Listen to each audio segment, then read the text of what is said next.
ഇങ്ങനെയുള്ളവരെ അന്വേഷിച്ച്, അതായത് ഇങ്ങനെയുള്ള ആൾക്കാരെ അന്വേഷിച്ച് പല ആൾക്കാരും നാട്ടിൽ നടക്കുന്നുണ്ട്. കാരണം എങ്ങനെയെങ്കിലും ഇവിടെ ഇവരെ കൊണ്ട് എത്തിച്ചു കഴിഞ്ഞാൽ അവരുടെ ബിസിനസ്സിന് ഒത്തിരി ലാഭിക്കാൻ പറ്റും, പൈസ ലാഭിക്കാൻ പറ്റും.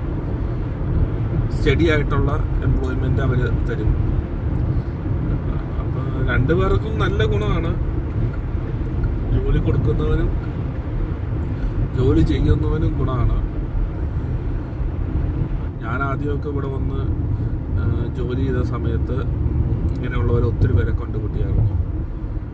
പല ആൾക്കാരും വിസിറ്റിംഗ് വിസയിലാണ്.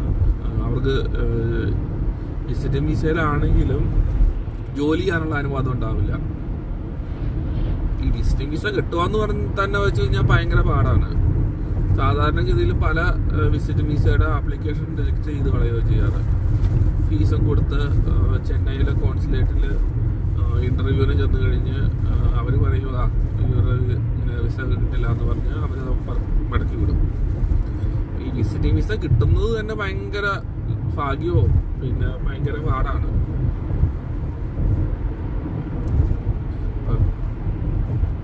എന്തുകൊണ്ടാന്ന് വെച്ച് കഴിഞ്ഞാൽ ഇന്ത്യ, മെക്സിക്കോ അങ്ങനെയുള്ള രാജ്യങ്ങളിൽ നിന്നൊക്കെ പൊതുവെ വിസിറ്റിംഗ് വിസ അനുവദിക്കാൻ ഭയങ്കര പാടാണ്. കാരണം അവർക്കറിയാം, അനുവദിച്ചു കഴിഞ്ഞാൽ ഉള്ള ആൾക്കാർ മുഴുവൻ വിസിറ്റിംഗ് വിസയിൽ വന്ന് ഇവിടെ ജോലി ചെയ്യുമെന്നറിയാം. ഞാൻ ആദ്യം ഇവിടെ ഇങ്ങനെയുള്ളവർ ഇവിടെ ജോലി സ്ഥലങ്ങളിലൊക്കെ ഇങ്ങനെ വിസിറ്റിംഗ് വിസയിൽ വന്ന് ഓവർ സ്റ്റേ ചെയ്യുന്നവർ കണ്ടപ്പോൾ ഞാൻ അത്ഭുതപ്പെട്ടു പോയി. ഈ രാജ്യത്തും ഇങ്ങനെയൊക്കെ സംഭവിക്കുമെന്ന്. പിന്നെയാണ് മനസ്സിലായത് ഇതിവിടെ നോർമലാണ്. ഇതാണ് നോർമല്. ഇങ്ങനെയുള്ളവരെ ഉപയോഗിച്ചിട്ടാണ് പല ബിസിനസ്സുകാരും എല്ലാം വിലസി കിടക്കുന്നത്. അവരിതും കൊണ്ട് ഒത്തിരി പൈസ ഉണ്ടാക്കാൻ പറ്റും. കാരണം വിളമ്പന്മാർക്കും കർമ്മന്മാർക്കും സാധാരണ ആൾക്കാർക്കും പറ്റാത്ത കാര്യങ്ങളാണ് ഇവർ ചെയ്യുന്നത്.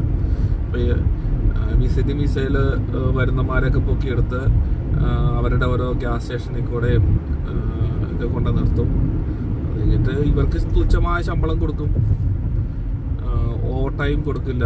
40 മണിക്കൂറിൽ കൂടുതൽ ജോലി ചെയ്താലും കൂടുതലൊന്നും ശമ്പളം കൊടുക്കില്ല. സാധാരണ റേറ്റിൽ തന്നെ ശമ്പളം കിട്ടുകയുള്ളൂ.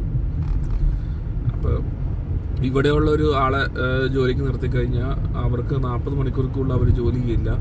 പലപ്പോഴും അവധി ചോദിക്കും. അങ്ങനെയുള്ള പല പല കുഴപ്പങ്ങളുണ്ട്. ഇവരാണെങ്കിലോ പൈസയ്ക്ക് യാതൊരു ഗതിയില്ലാത്തവരായിരിക്കും പല ആൾക്കാരും.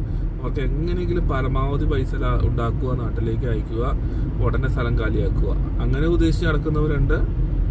അപ്പം അങ്ങനെയുള്ളവർ എന്താണെങ്കിലും അവധി എടുക്കില്ല. അവർക്ക് കൂടുതൽ സമയം കൂടുതൽ ജോലി ചെയ്യാനായിട്ടാണ് അവർ ശ്രമിക്കുക. അപ്പം കൂടുതൽ ജോലി ചെയ്യുമ്പോൾ തന്നെ ഈ ഓണർമാർക്ക് സന്തോഷമായിരിക്കും. കാരണം ഇവർക്കൊന്നും വേറെ അധികം ആൾക്കാരെയൊന്നും ഹയർ ചെയ്യണ്ട. പിന്നെ ഓണർമാർ ഇവർക്ക് അടുത്ത് എവിടെയെങ്കിലും ഒരു സ്ഥലം കൊടുത്തിട്ടുണ്ടായിരിക്കും താമസിക്കാനായിട്ട്. അപ്പോൾ അവിടെ താമസിക്കും. നടന്നു വരാവുന്ന ദൂരത്തൊക്കെ ആയിരിക്കും മിക്കവാറും താമസ സ്ഥലങ്ങളൊക്കെ. എന്നിട്ട് അവിടെ താമസിക്കും.